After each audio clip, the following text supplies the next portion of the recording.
4 வாரங்களில் கல்வி நிறுவனங்களின் பெயர்களில் இடம்பெற்றுள்ள சாதிய பெயர்களை நீக்க வேண்டும் என்று சென்னை உயர்நீதிமன்றம் உத்தரவு பிறப்பித்திருக்கிறது.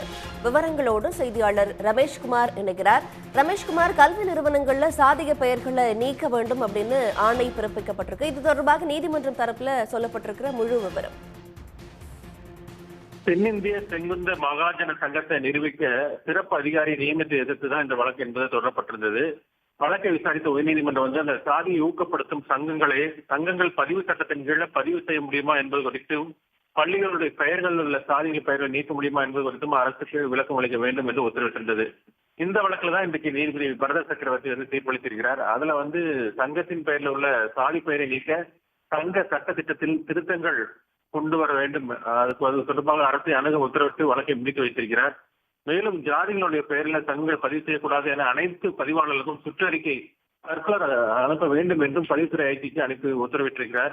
அது மேலும் சங்கங்களுடைய பெயரில் உள்ள ஜாதி பெயரை நீக்கி சட்டத்திட்டங்கள் திருத்தம் செய்ய வேண்டும் என்றும், அவ்வாறு திருத்தம் செய்யாத சங்கங்களை சட்டவிரோதமான சங்கங்கள் என அறிவிக்க வேண்டும் என்றும் அந்த நீதிபதி அந்த உத்தரவில் குறிப்பிட்டிருக்கிறார். ஜாதி சங்கங்களுடைய பெயர்கள் உள்ள ஜாதி பெயரை நீக்கி சங்க சட்டத்தில் திருத்தங்கள் செய்யும் பணிகளை 3 மாதத்துக்குள் துவங்கி 6 மாதத்துக்கு முடிக்க வேண்டும் என்றும் ஒரு நிபந்தனையும் விதித்திருக்கிறார்.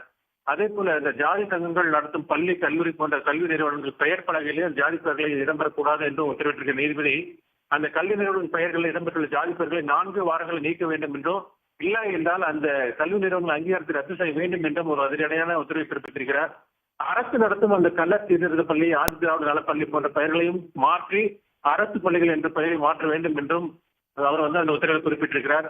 மேலும் வேறு சாதியில திருமணம் செய்து கொண்டவர்கள் என்ற காரணத்துக்காக குழந்தைகளை பெற்றோரே கொலை செய்யும் நிலை நிலவுவதாலும், கைகளில் ஜாதி பெயர் கட்டுகளும் அறுவாளுடன் மாணவர் வகுப்பறைக்கு வைத்து தாக்குதல் நடத்துவதாலும் இந்த உத்தரவை பிறப்பித்துள்ளதாக நீதிபதி அந்த உத்தரவில் எதுக்காக இந்த உத்தரவு பிறப்பிக்கப்பட்டிருக்கிறது என்பதை விளக்கம் அளித்திருக்கிறார்.